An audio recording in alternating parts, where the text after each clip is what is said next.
오늘 말씀은 유종의 미를 거둡시다 라고 하는 제목으로 함께 나누려고 합니다. 금년 한 해도 이제 한 달 남게 되었습니다. 우리 모두가 마지막까지 유종의 미를 거두시는 삶이 되기를 주의 이름으로 축원합니다. 오늘 본문을 살펴보면 마치 하나님은 농사를 짓는 분처럼 그렇게 다가오게 되어집니다. 여러 단어들이랄지 그리고 되어지는 모든 줄거리랄지 이 모든 것이 농사와 관련이 되어 있고 하나님이 마치 농부로 그렇게 그려지고 있음을 보게 되어집니다. 성도 여러분 가운데서도 아마 농사를 짓는 분이 계실 줄 압니다. 또 농사를 지어 부으신 분도 계실 겁니다. 농사를 짓는 이유가 무엇입니까? 물론 여러 가지 이유가 있지만 농부의 가장 큰 기쁨이라고 한다면 그것은 바로 풍성한 좋은 열매를 맺는 것이다. 이렇게 말할 수 있을 것입니다. 근데 만약에 원했던 좋은 열매는 맺히지 않고 나쁜 열매가 맺혔다 그러면 여러분은 어떻게 하실 것 같습니까? 어떤 사람은 당장에 톱을 들고 가서 나무를 잘라버리는 분도 계실 겁니다. 물론 그런 분들도 있는 것을 보았습니다. 가라, 이게 밭도 그냥 한번 확 가르고 싶은 그런 마음도 생기죠. 근데 오늘 말씀해 보니까 하나님이 이런 마음이에요. 하나님이 이스라엘 백성들의 열매를 보니까 기뻐할 수가 없습니다. 오히려 실망이 되어집니다. 열매가 좋지 않았던 거죠. 잎사귀만 무성하고 실제로는 쓸모없는 과실을 맺는 것을 보고 그냥 확 잘라보고 싶은 마음이 간절한 것이죠. 근데 놀라운 것은 하나님은 그런 열매가 열매씀에도 불구하고 하나님은 참으십니다. 그리고 다시금 기회를 주시는 것을 보게 되어집니다. 사실 우리에게도 마찬가지라고 생각을 합니다. 금년 한 해를 뒤돌아보면 우리에게 맺힌 열매들 살펴보면 과연 어떤 열매가 맺혔을까? 다시 한번 생각하면서 이제 한 달밖에 남지 않았지만 마지막으로 우리에게 기회를 주었다고 생각을 합니다. 여러분 마지막까지 최선을 다함으로 유종의 미를 맺는 여러분의 삶이 되기를 주의 이름으로 축원합니다.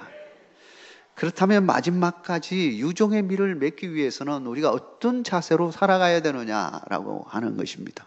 오늘 말씀을 통해서 세 가지로 살펴보려고 합니다. 첫째는 나의 열매를 점검하라 라고 하는 것입니다. 열매를 보면 그 나무를 알 수 있다고 말씀하고 있습니다.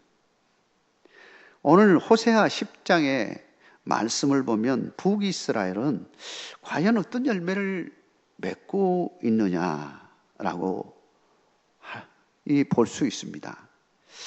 이 과연 어떤 열매를 맺느냐 1절 말씀해 보니까 하나님은 이스라엘을 향하여 이렇게 말합니다.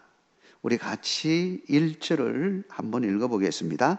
이스라엘은 열매 맺는 무성한 포도나무라 그 열매가 많을수록 재단을 많게 하며 그 땅이 번영할수록 주상을 아름답게 하도다.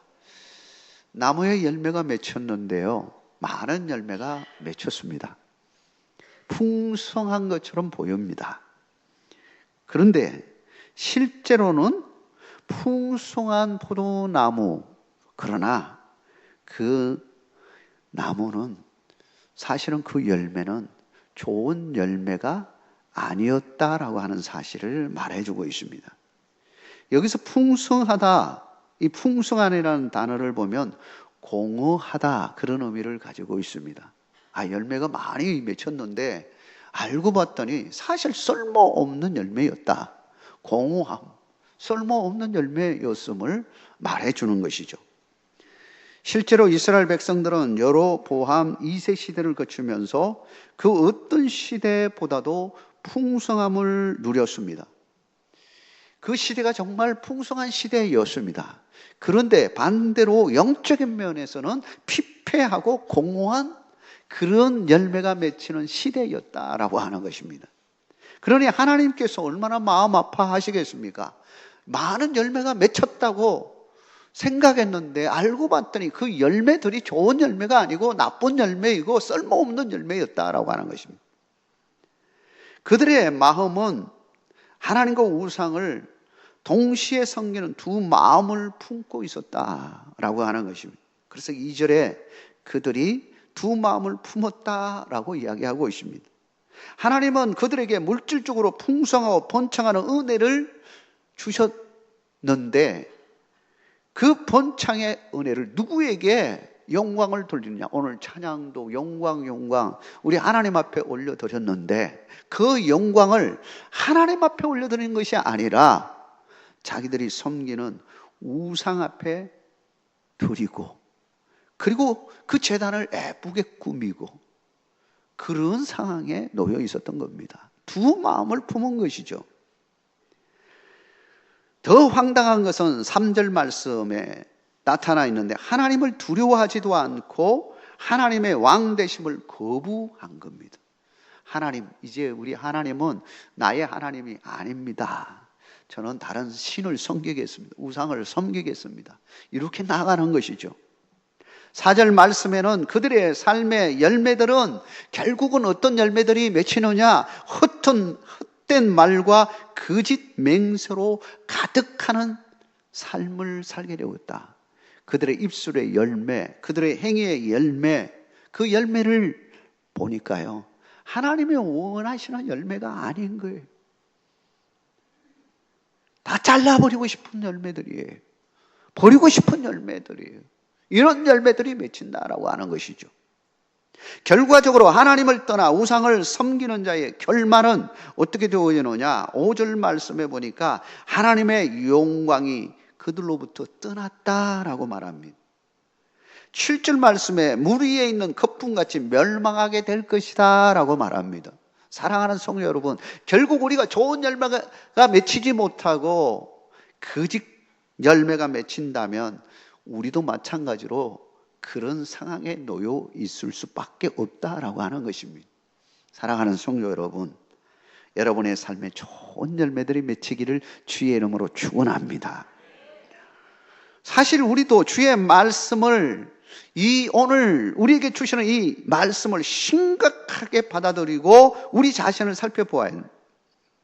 빛 좋은 게살구라는 말이 있지 않습니까? 겉으로는 화려하고 풍성하고 멋지고 성공한 듯 보이지만 영적인 면에서는 회칠한 무덤같이 썩고 피폐한 모습에 우리의 모습이 아닌가 한번 살펴봐야 된다라고 하는 그런 말이 있죠. 속박이 신앙이 이 속박이라고 하는 말이 있습니다. 속박이가 무엇인지 여러분 아십니까? 속박이는 겉으로 보이는 바깥쪽은 멀쩡한 물건들을 쭉 이렇게 놔두고 그 밑에 눈에 보이지 않는 안쪽에는 그보다도 작거나 부실한 그런 것들을 집어넣을 때 이것들을 말해서 속박이라고 이야기합니다. 우리가 선물용 과일을 받게 되었는데 뚜껑을 딱 열은 순간, 박스를 딱 열은 순간 위에 딱 한 줄 쫙 깔아놓은 것은 너무 멋진 것으로 쫙 깔아놨습니다. 근데 그 다음에 그걸 드러내고 그 밑에 들어가 보니 그렇지 않은 경우가 있죠. 그러면 굉장히 마음이 상하지 않습니까? 바로 이럴 때 속박이라고 이야기합니다. 속임수죠. 겉으로는 그럴듯한데 신앙인으로서 겉으로는 그럴듯한데 속 안에 들어가 보니, 그 삶을 들여다보니 그렇지 않는 모습을 가지고 있다면 속박이 신앙이라고 말할 수 있는 것이죠. 이걸 청산하라라고 하는 것입니다. 사람을 속일 수는 있지만 하나님을 속일 수는 없는 것입니다. 우리는 하나님 앞에서 정말 정직해야 되고 거룩한 삶에 나가야 하는 것입니다. 우리가 마지막까지 추구해야 할 일이 뭐냐면 하나님 앞에서 정직한 삶으로 나가는 것입니다. 사랑하는 성도 여러분, 여러분의 믿음이 그러한 믿음이 되기를 주의 이름으로 축원합니다.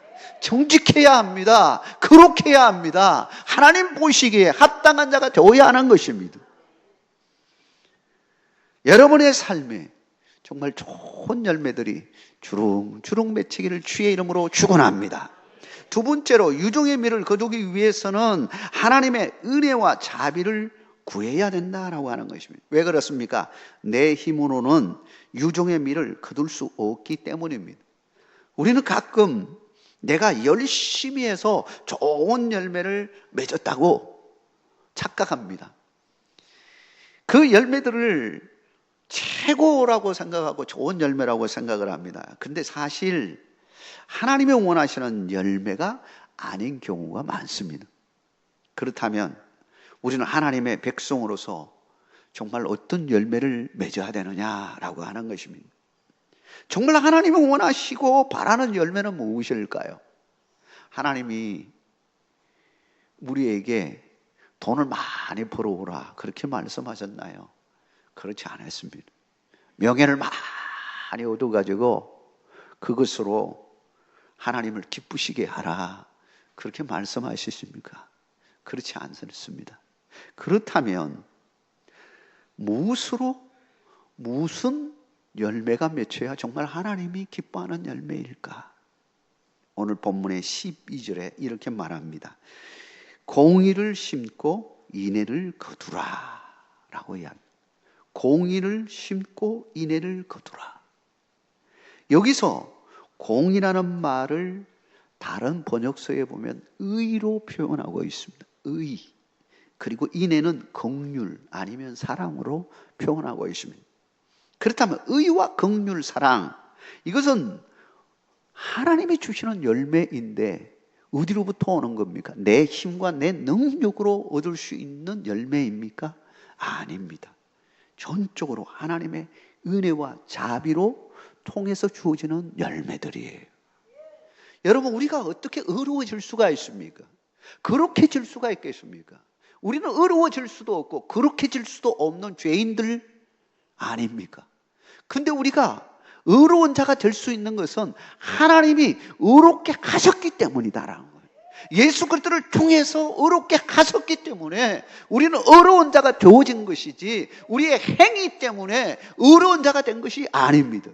아브라함이 어떻게 의로운 자가 되었습니까? 그 행위 때문에 그렇습니까? 아니었습니다. 전적으로 하나님의 은혜 때문에 의로운 자가 되어진 것입니다.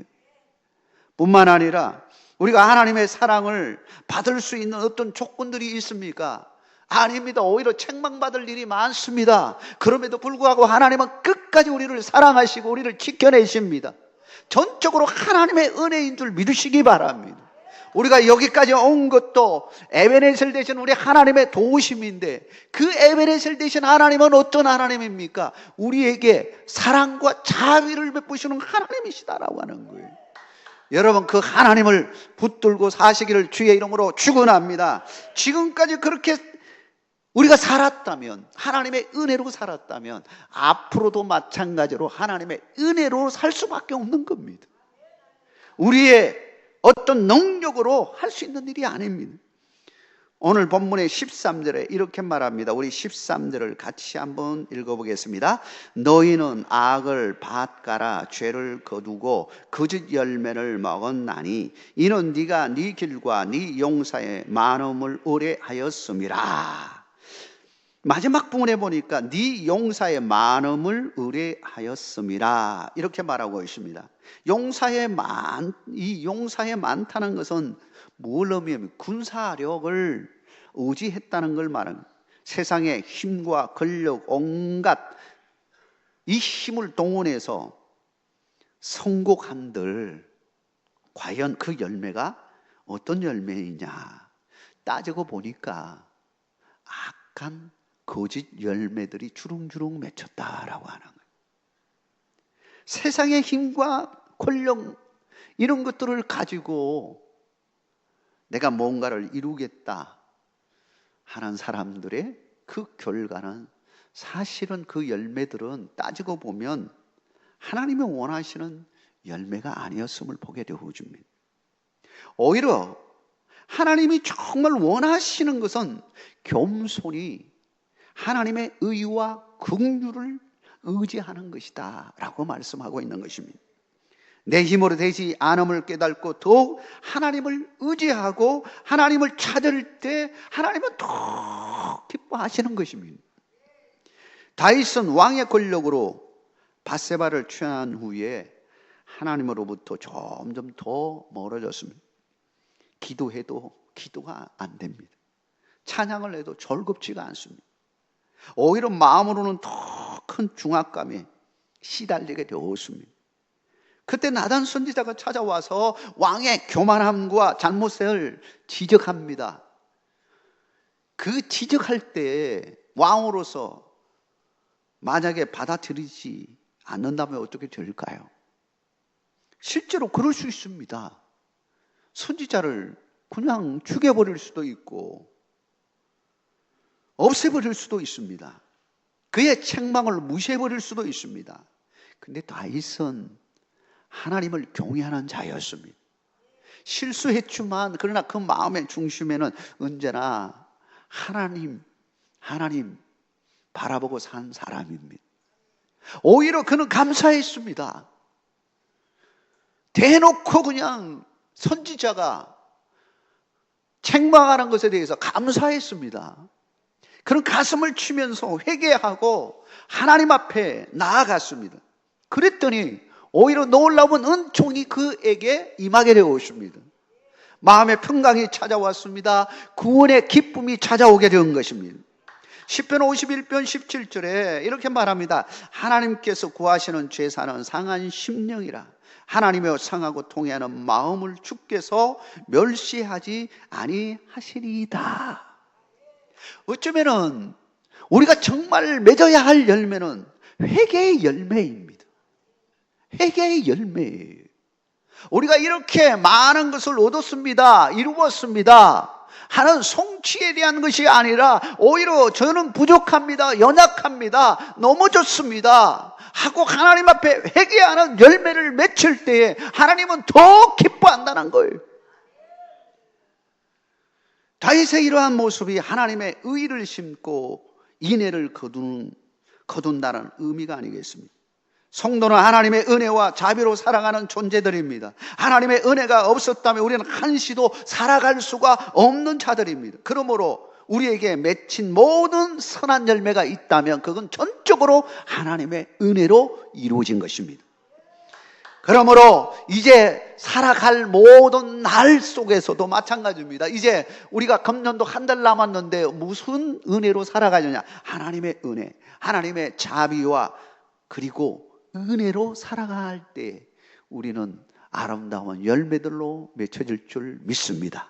여러분에게 그와 같은 축복이 함께 하기를 주의 이름으로 축원합니다. 마지막으로 유종의 미를 거두기 위해서는 묵은 땅을 기경하라고 말씀하고 있습니다. 밭에서 좋은 열매를 얻기 위해서는 묵은 땅을 갈아 엎어야 합니다. 영적 열매도 마찬가지입니다. 우리의 삶 속에서 좋은 영적 열매를 맺기 위해서는 우리 안에 묵은 이 마음의 밭을 기경해야 한다라고 하는 것이죠. 여기서 우리가 주목해야 할 말이 있습니다. 묵은 땅이라고 하는 것입니다. 묵은 땅은 맨 땅하고는 다릅니다.